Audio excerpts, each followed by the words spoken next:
Then there's California, our podcast featuring members of the California State Senate Democratic Caucus in conversation about their lives, their legislative priorities, policies, and other related issues that help make California exceptional. I'm Brian Green.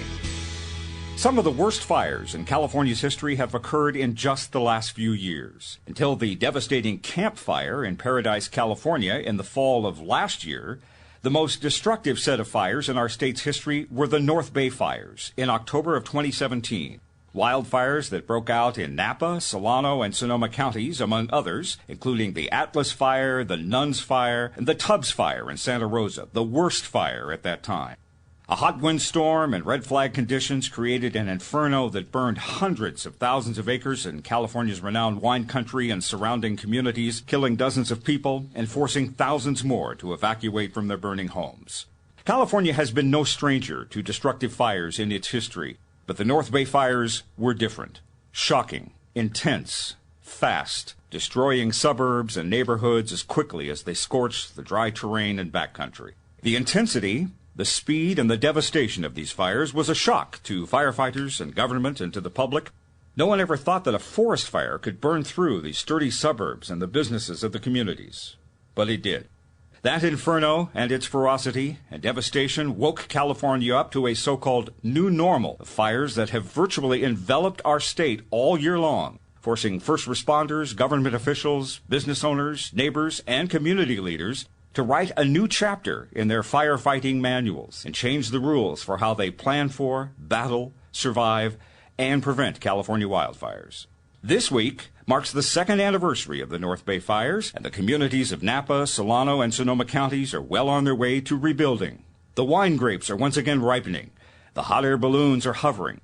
But the scorch marks linger, as those same first responders, government officials, business owners, neighbors, and community leaders continue to recover, implement new fire safety techniques and mindsets, and stay vigilant. We are here in Napa Valley, California, as the North Bay commemorates and remembers those awful October days of 2017. And on this edition of Then There's California, we'll talk to two local residents and survivors of those fires who happen to be a state firefighter and state elected official who serve and represent the counties and cities that were in the fire path those frantic days. Find out about the lessons learned from the fire, new policies and laws enacted to prevent or mitigate property, personal, and fiscal destruction the next time, and get a sense, 2 years on, how these North Bay communities are recovering and moving forward. Bill Dodd is the state senator representing the 3rd Senate District in Northern California, including Napa, Solano, Sonoma, Yolo, even Contra Costa and Sacramento counties. You got a big district, Senator. Big district. I love it. His life is and has been all about the 3rd Senate District. Senator Dodd is a native of Napa County. He was a longtime small businessman, and before being elected to the Senate in 2016, Bill Dodd served in the State Assembly, and prior to that, for 15 years, was a member of the Napa County Board of Supervisors, chair of the Senate Government Organization Committee, and also the chair of the Senate Select Committee on California's wine industry. How appropriate. Senator, welcome to Then There's California. This is great. Thank you very much, Brian. The new fire chief of Napa County, as of earlier this year, is Jeff Bellier. Chief Bellier also serves concurrently as the deputy chief of the Sonoma Lake Napa unit of CAL FIRE, the California Department of Forestry and Fire Protection. Chief Bellier was assistant fire chief here prior to his promotion in April of this year. He's worked for CAL FIRE for more than 2 decades, nearly all of that time here in Napa County. And Chief Bellier, too, grew up in this county as well. Chief, welcome to Then There's California. Thank you. I'm happy to be here. We are in Senator Dodd's district office here in Napa County. As I mentioned at the outset, gentlemen, we are commemorating the second anniversary of the North Bay fires. At the time, the costliest fires on record for California in terms of dollars and lives, and the hit to California's economy and the U.S. economy as well. 2 years out, as your communities continue to recover and thrive again, I imagine, gentlemen, it must feel in some ways like 2 years ago, but in other ways it probably feels like yesterday. Well, you know, when I woke up on October 8th, I couldn't imagine that wildfires, mitigation, all these different things, insurance, utilities, because this was a utility-caused fire, at least here, were going to be at the top of my legislative agenda. You know, I really had not a lot of experience in that area, but when you see the devastation that, almost 160 of my immediate neighbors and well over 1,500 of my constituents had, losing everything. It really was a huge motivation to do more. And yes, 2 years out, the job's still not done. I think we've done a lot, but we have a lot of work to do. Chief, does it feel like yesterday? Does it feel like 2 years? Some instances, it definitely feels like it was yesterday, and in some instances, it almost feels like a lifetime ago, since so much has happened since then, and we continue to move forward to ensure that we're even more prepared than we were 2 years ago. So coming up on the anniversary, it definitely strikes a chord. For millions of Californians who don't live in this part of the state, and for people around the country, around the world, they know this area of Northern California from the brochures and the travel logs, their own visit to wine country, to the tasting rooms, and just seeing this verdant valley, the green hills, the little towns, the hotels and the restaurants. And I know it is all of that, and yet it is much more than that. You are both natives of this area. This has been your home all your lives. Tell us about your home here in the North Bay, Senator. Well, we talk about the North Bay fires. Those fires in the North Bay were in my district, not only in Napa. Mm-hmm. As I said, almost 160 of my neighbors lost everything. But I also cover the Sonoma area as well, and so many people lost everything there as well. Both of them are wonderful communities, and even though tourism is the main industry, there's the economy, families. I grew up here. I was born and raised here, and certainly it's changed, but it's a lot of the same. It's just a wonderful place to live, and I really think that these fires brought us closer together and working more together in the community moving forward. Chief? Well, growing up here, Napa was probably one of the best places for a kid to grow up. It was a safe community. It was very it was beautiful. There was lots to do. I still love the community, and that's why I'm still chose to work here today, and have been fortunate enough to be appointed as the county fire chief and also as a deputy chief for the Sonoma Lake Napa unit. I think one thing that's really unique about Napa County is Napa County is shared throughout the world and throughout the nation just by the simple fact of people, when they go out for a nice dinner and open a bottle of very nice Napa County wine, Napa Valley wine, it's shared throughout the world because of that. And it truly is just a amazing place where people choose to come on their vacations to experience what many of us are fortunate enough to experience every single day with either living or working here. Looking back at some of the materials that I have read about these communities, in the aftermath of these fires in 2017, even last year on the first anniversary, there were some writers who were noting that visitors to this part of the state would be hard-pressed to see signs of the fire's impact, that no hotels burned down, most of the wineries resumed operations not too long after, that the scars from the fires were not readily visible, even back then, and probably 2 years later, even less so. It is always healthy for a community to get back to normal as soon as possible, but I would assume that if you look for the scars of these fires, you will find them eventually, not even on the hillsides and in the communities, but probably in the hearts and minds of the community as well. Is that accurate? You certainly see the scars on the hillsides. When I go home every single night, that's all I look at, and I'm consumed with that, just blown away that I was there that night when those fires started.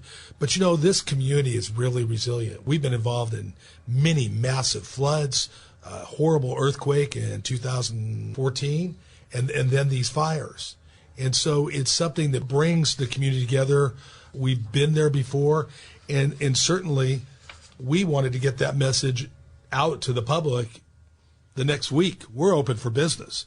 Yes, people have scars. Yes, we're going to tend to those people and back up those people and stick together and do everything we can for the victims. But at the same time, when you think about how many people work locally, and when these wineries were shut, when hotels were shut down, restaurants, all those people didn't have jobs. When the schools were shut down from all the smoke, and this still happens with wildfires elsewhere when it's so smoky in an area, what do parents do with their kids? These things really upset a community, so we can't overlook that as well.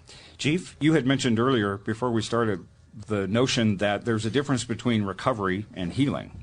Yeah, recovery in my mind is, as the senator talked about, the economy, people getting back to work, businesses going back to their normal operations, people rebuilding their homes. to where healing is more of the emotional scars, the angst or the anxiety in the summertime when the wind blows or when the hills start to dry out. And while I think the county has done a tremendous job with the recovery and really helping prop people up to get them moving as soon as possible, we're still working on the healing part. We've done numerous emergency preparedness, community outreach events through up and down the county, and you can still see that people do have that anxiety when the wind blows, when the hills dry out. And it's my job as the county fire chief and a representative of the state of California through CAL FIRE that we're doing everything we can to ensure that we're prepared and we can help to minimize the impacts for the next fire. Let's go back to those weeks of October in 2017. You lived this in your minds, your actions, your planning, your policies, your legislation, ever since then.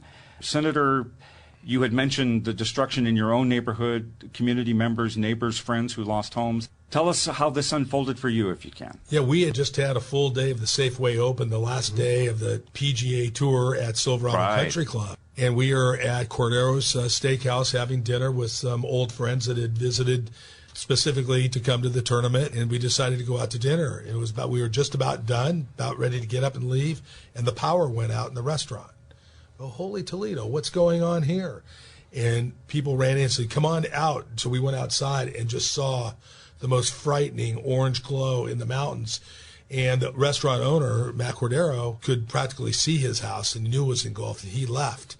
We got home and saw we were a little bit further away. I didn't think that fire would come anywhere near our house. It got about 4 or 5 houses away from us. And, sadly, it was something that nobody could have foreseen it in many respects, because we hadn't had fires like that. And I really believe that even for those people that don't believe in climate change, we have not seen 80, 90-mile-an-hour winds with such low humidities in our history in the state of California. And plus, with all the vegetation that we had there, it was ripe. It was ripe for this type of fires. But hopefully the lesson learned out of this now is we've got to do a better job keeping people aware, and it's top of mind. It's making sure people have defensible space around their homes. The governor just signed SB 190, my defensible space bill, and I'm really pleased about that.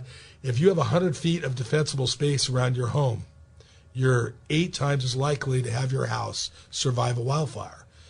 But everybody's got to be doing that, and this is something that we need to instill in the hearts and minds of everybody. Luckily, thankfully, your home was spared. Did that create an awkwardness in your neighborhood when you see other neighbors whose homes were lost? I mean, it came so close and so fast. The victims, the people that lost their homes, I was just so impressed with how they took it on the chin and were worried about their other neighbors that lost their homes. I was just so impressed.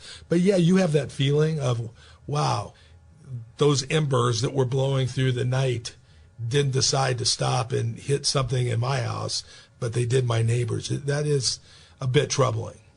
Chief, were you on duty that night? So I was off duty.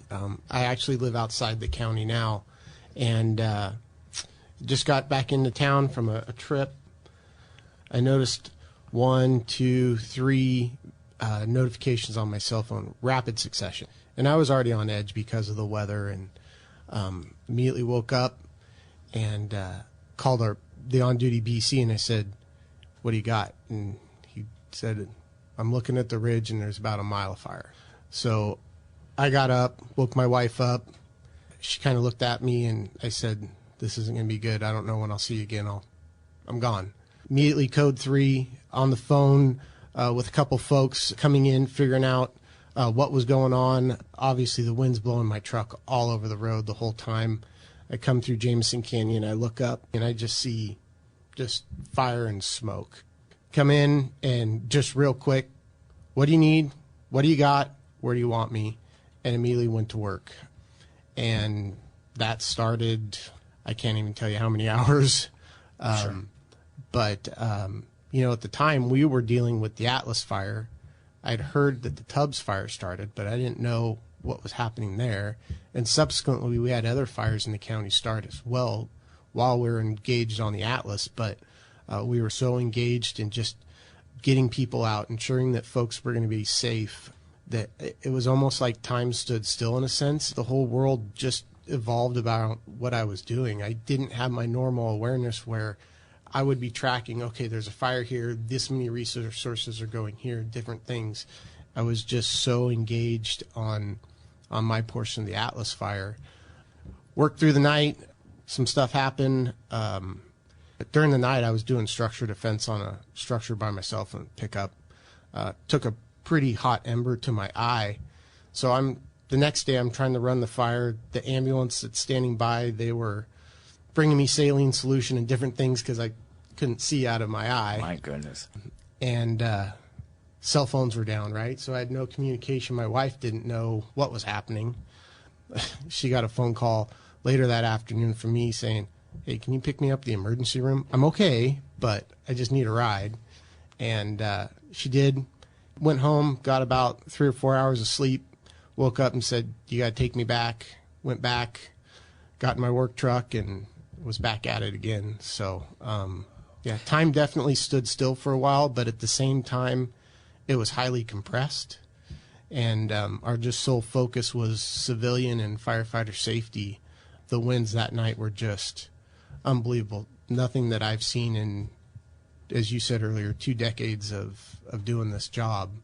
And, yeah. And then they had, up in Mendocino, they had, other fires that were going. So it seemed like it was forever. It really did. And then Santa Barbara and Montecito not too long after that. A month later, yeah. But I think for the chief, look, it is one thing. Every single morning I was at the incident command post down at the fairgrounds, and I was so impressed. I mean, we're talking about thousands of firemen and women, professionals that are there, and the incident commander gets up and speaks, and then, they have a safety person and a strategic plan person. I mean, it was just absolutely like a military operation, and it gave me such a incredibly great feeling to know and understand that these guys really have it together. They're a bunch of professionals, and getting the help. Let me tell you, we had 5 or 6 deaths in Napa County without the bravery and really heroics of all our first responders. We would have had many, many, many people die. More. It was just absolutely incredible. My hat goes off to you guys. Well, thank you. And tagging on to the senator's comments, I really want to highlight the work that our law enforcement partners did. They did a tremendous job with doing evacuations, both Napa County Sheriff, CHP, Napa PD, American Canyon PD. And they're, for all intents and purposes, they're not firefighters. They don't have some of the knowledge that we have, and they were putting themselves in extremely precarious positions to ensure everyone got out. So while the firefighters always get a lot of the credit, I think it's really, really important to highlight the work that our law enforcement partners do in the evacuations as well. Absolutely. Speaking of, Senator, you mentioned being out there and seeing the command posts and everything. When I went down to talk to your colleague, Senator Stern, in the aftermath of the Woolsey fire, the question that came up, and I want to ask you this. What do you do as a senator, as a lawmaker? Is there a book on what a politician is supposed to do in a disaster? I mean, you know this community. Everybody knows you. You want to be there to support law enforcement, to help expedite. You don't want to be in the way. You have to balance your lawmaker duties with your own personal concerns. How do you handle that? Well, it's really interesting you asked the question because Senator Hannah Beth Jackson from Santa Barbara, yes, in Ventura area, when they had the fires down there, she called me to ask me that same question. Bill, what do we do here? What was your experience? And I said, Hannah Beth, you show up. You're there so that people know that you're going to support. If they want you to have a role in terms of, speaking to the media, to do things like that, you're certainly able to do that. But I think more than anything, being there and asking what you can do to help. And for me, I was just proud to be on hand to be able to help amongst such incredible professionals, our first responders. And it was something that I'll certainly never forget and never regret. I think a lot of times what happens is you don't think about your own situation. There were many CAL FIRE guys, the homes were burning while they were out there protecting other homes. Certainly law enforcement as well. And this happens all throughout the state of California. And we are so blessed and lucky to have so many first responders that take care of us. And also in our communities, we had a lot of unsung heroes, neighbor helping neighbor. Incredible stories about people that saw the flames coming and were headed down Atlas Peak Road, but oh my God, I got to stop and see if Mrs. Jones is still there. She's an elderly lady, and nobody there to help her. And by gosh, there she was home, and they got her up and saved her. Most certainly, I think in that situation, that person would have died in that fire. So right. There's a silver lining to this hardship, and that's for me. Our first responders and our unsung heroes in neighbor helping neighbor. This fire, as with all of the fires here in the last couple of years, has been a major wake-up call to, as I said, the new normal, doing things differently. Everything from improving communications to residents, warning people earlier, evacuating them sooner. There were people out there that said, I never got a call, and I didn't know how to evacuate, and I left. More firefighters. How have you, moving forward, changed your game, so to speak, and how you guys do this thing? Look, let's be clear. Nowhere in the state of California were the notifications adequate. I don't care what county you're in. Some counties chose to blame some of their public officials for, what happened. The reality is, in all those cases, at that time, there was probably not much more that could have been done. Today, just because of the lessons learned, we have changed. There's been legislation in terms of notification. The state of California spent in this last year's budget, north of $100 million on a new communication system, 911. The chief said the phones were out because the cell towers were burned, and then all the cable underground for AT&T, if you will, on the hard lines melted, as well. So there's no communication. They're thinking through this thing right now. We have a lot of work to do. Yes, the job should have been done better, and it will because of lessons learned. I don't want to give anybody a free pass, but I don't want to be too hard either because, I was out enjoying a golf tournament that day when the wind was blowing, and I was more worried about what it was going to do to the guy that I wanted to win his shot instead of thinking about fires. Right. So that kind of shows you the human mindset. But yet 25 years earlier, before you were born, Chief, well, I appreciate that. Not quite. No, wait. Not 25. It was like 50 years earlier.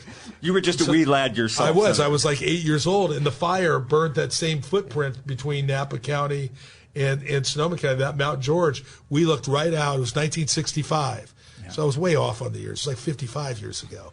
But I'm telling you, I remember that wind and everything else, but it just wasn't something we were ready for.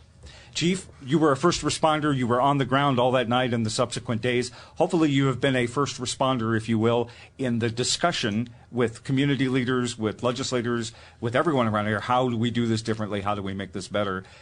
Responding to what Senator Dodd said. Absolutely. I think the first and foremost is the support that the fire service in general has got from both our state and here in the county, our county elected officials, has been tremendous.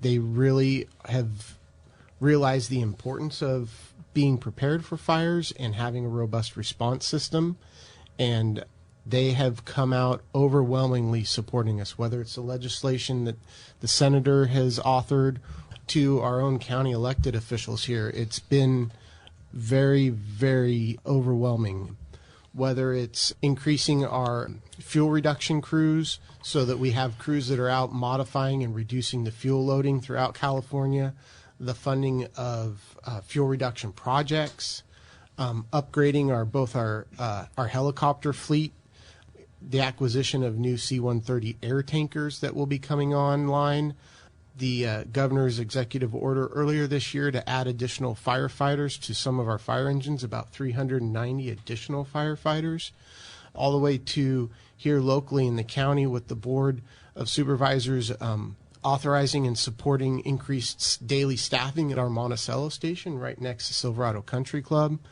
to increasing our chipping program that we offer here locally to residents for free of charge, supporting our fire safe councils, The support is overwhelming, as I've said quite a few times, but also the outreach to the community. The message, as Senator Dodd said, neighbors helping neighbors.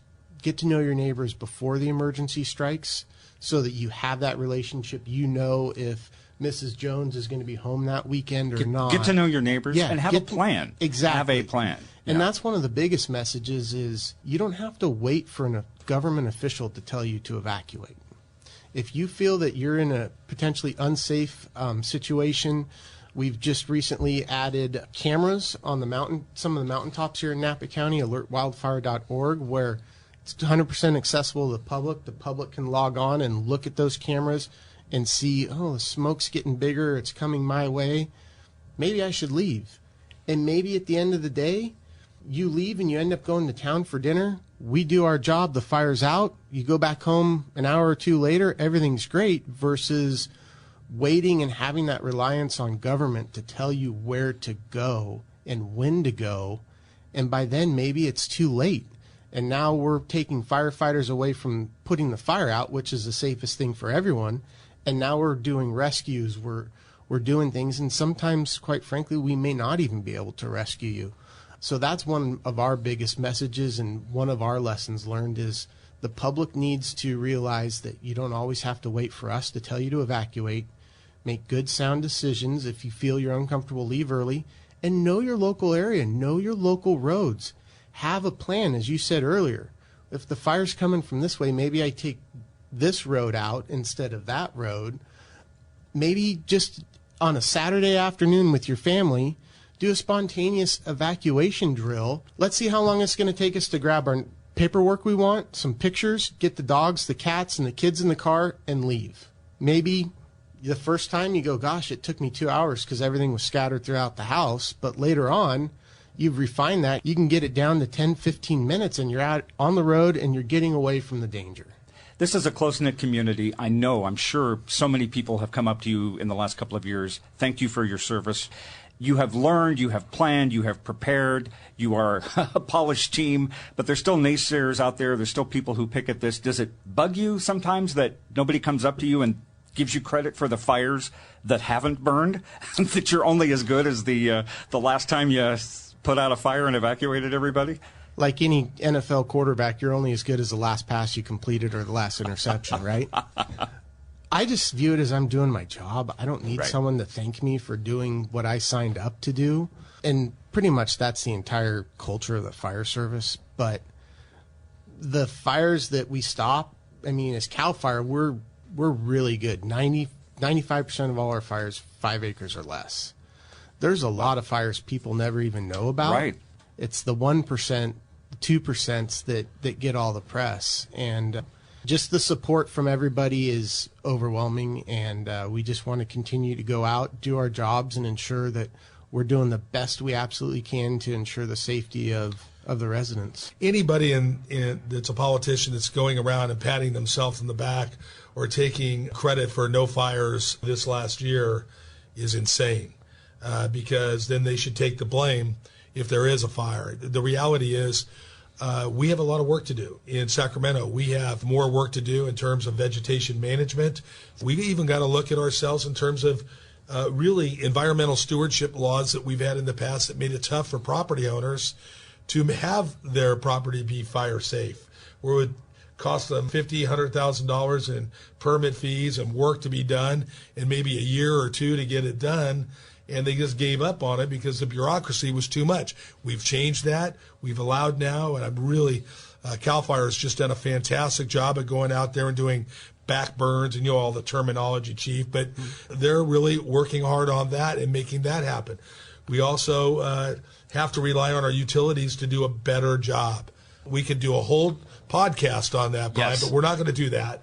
But nevertheless, we have a lot of work to do, and it's no time to worry about credit or criticism. We just have to do the work. Speaking of the work you're doing, since 2017, the legislature has passed a slew of new laws in response to the enormous toll. Many of those laws have been yours. Everything from the Defensible Space Bill that was signed, the way the state manages its forests across the private and public lands, requiring the garage doors to have a backup battery, which I know is kind of a personal thing for you. Give us some of your greatest hits, so to speak, of the bills that you authored last year and the ones that the governor just signed. Well, the first one, a year ago, we had SB 901, and that was, an incredible journey. The governor picked my bill, which was SB 901, as the focal point for legislation in a special session. And normally our special sessions are for budgets. This was the first special session in decades in the Capitol, and it was just for wildfires. And so we came together very, very well. And it wasn't easy because, when you're doing something for somebody, there's somebody else that is concerned that it might not help them or it's going to cost them something. And so we had a lot of that, give and take. But at the end, we were able to get that through, which was really the ground level work that we needed to get more assets and resources to CAL FIRE, that we were able to lessen environmental regulations, not to clear cut forests. We didn't do that. We want our forests to be pristine, but we want them to be healthy as well. And it's really understanding the difference that's so incredibly helpful. But this year, I would say that my wildfire forecast, they changed the name. It was, it was going to be just, the name of it was just going to be a wildfire warning center. So much easier. But the administration said, no, we're going to call it the Wildfire Forecast and Threat Intelligence Integration Center. Doesn't that sound impressive? But we'll be taking all the data from all the utilities throughout the state of California, all their weather stations we have, and bring it into a central place in the state of California to monitor weather conditions when there are red flag warnings and the like. And we'll also, because there'll be machine learning where PG&E and other utilities throughout the state of California, how they're doing their tree trimming and where it's good, where it's not so good. So that gets downloaded. All these photos, because this is all telemetry, so they'll all come in. So the state of California will know and understand where the greatest threats for wildfire are at any given time, where their resources are at any given time, and to be able to manage that and work with local communities to let them know. So on that particular day, the state would have come in like October 8th. We would have already known, even though we were there worried about those darn golfers, we would have known, hey, look it. This is a high fire threat area. Get ready and get ready now, not wait until the power goes out. So I'm really excited about that bill, and the governor signed that, as I said yesterday. And the other thing is we're going to have a private organization audit the utilities' work when they do the tree trimming. The idea that right now what happens is the utility puts forward a plan, they do the work, and they self-audit. It's unbelievable that they're allowed to self-audit. How has that worked for us? Throughout the state of California, it's not worked for us at all.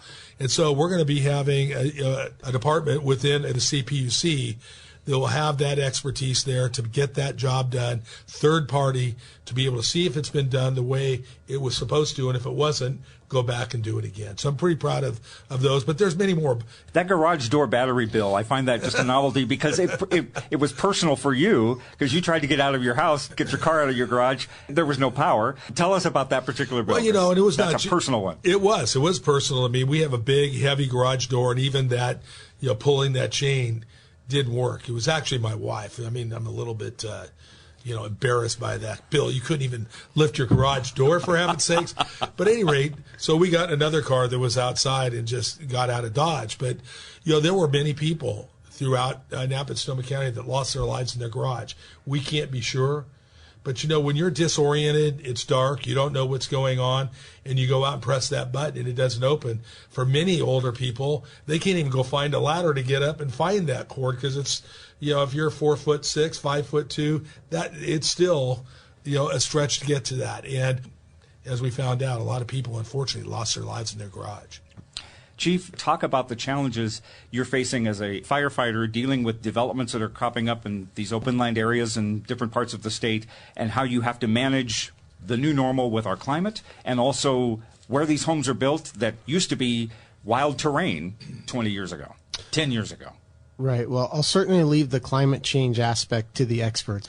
What I can speak to is absolutely, as California's population grows, people are starting to move out into the more open areas outside the cities, the wildland urban interface, also called the WUI.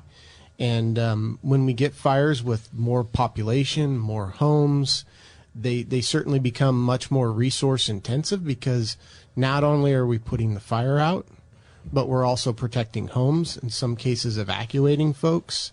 So the fires have become much more resource intensive. A fire 15 years ago, maybe in a certain part of California, 5 acres, 5 engines, no homes around it.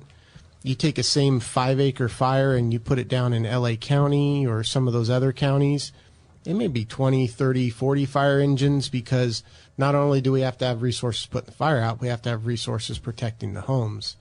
Really, as far as the climate change, again, like I said, I'm not an expert, but just my own, what I've witnessed the last 5 years, and I think it really started about 2015 with the Valley Fire. Mm-hmm. We started seeing fires that were just explosive in growth. I mean, I kind of sound like an old timer here, and I never thought I would be one, but I remember when I was a young firefighter, a 5,000 acre fire was a big deal. Now they're 15, 20, 100, 400,000 acre fires, and it's becoming much more resource intensive, as I said earlier, not only for the small WUI fires, but if you have a 400,000 acre fire like we saw last year in Mendocino, on the Mendocino complex, you need an awful lot of fire engines to be able to get around 400,000 acres. And it used to be we would get maybe 1 or 2 big ones burning concurrently, but now we're seeing 5, 6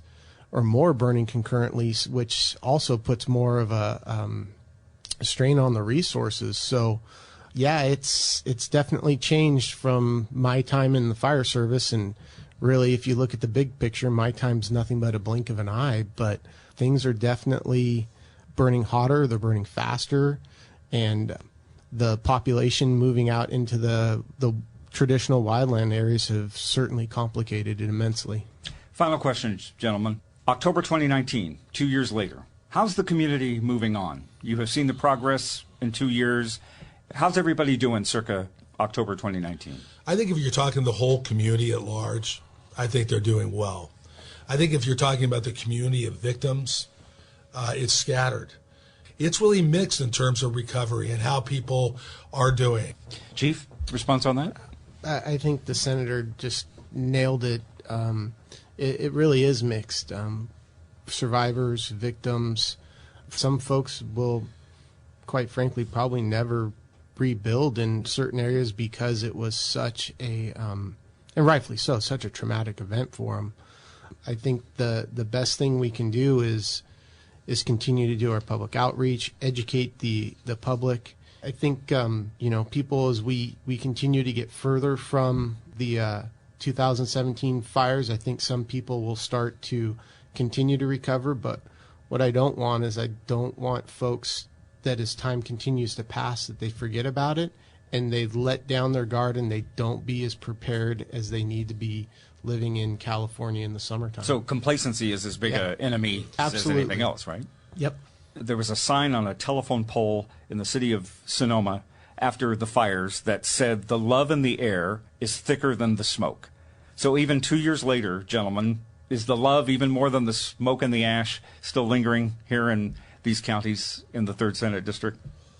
You know, I think so. I really do. I think that this is really a good time. We've talked about the state and the local fire and everything, but I think our city councils and our boards of supervisors in the areas that I represent in the 3rd District are a large reason why that is happening. And I'm proud of them and the work that they do every single day, holding the respective communities that they have. I have 22 cities and 6 counties in my district, and they are great friends and also allies, partners in this as we move forward. Chief? I see through a lot of the public outreach that we've done this year, I see that there is a increased level of cooperation amongst the the local communities, whether it's through their fire safe councils, and a lot of people that really want to do the right thing and help out. Yeah. Gentlemen, thank you so much for doing this podcast with me. We have covered a lot of issues. Chief Bellier, thank you so much for your service to the community, for your conversation, your honesty. Thank you for the fires that didn't happen, but we appreciate you joining us. Senator Dodd as well, thank you so much for all of your service here in the community and your work in Sacramento to help not only your district, but the districts all over California. Thank you, gentlemen, both for being on Then There's California. Thank you, Brian. Thank you very much.